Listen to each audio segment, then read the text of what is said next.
Today we kick off with a keynote address by Professor Kefa Otiso from Bowling Green State University.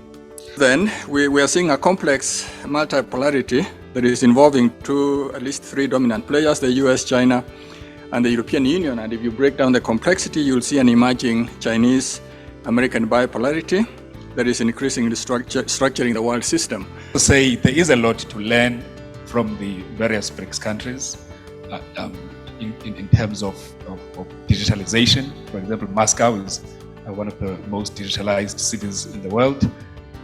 Shenzhen in China, which has the GDP, imagine a city, it has a GDP the size of South Africa. Now, we as a city of Joburg, who have three-thirds or three-quarters of that project, now have to give up future rates earnings to support one project.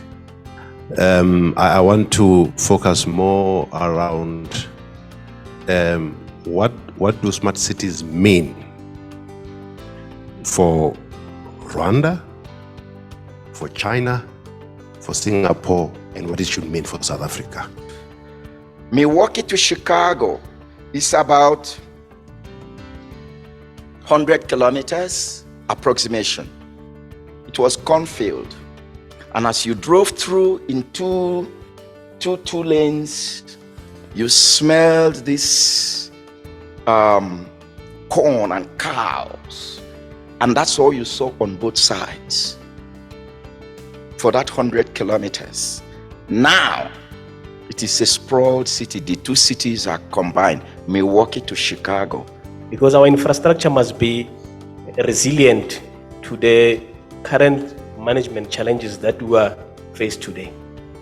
Disaster, global pandemics, technology.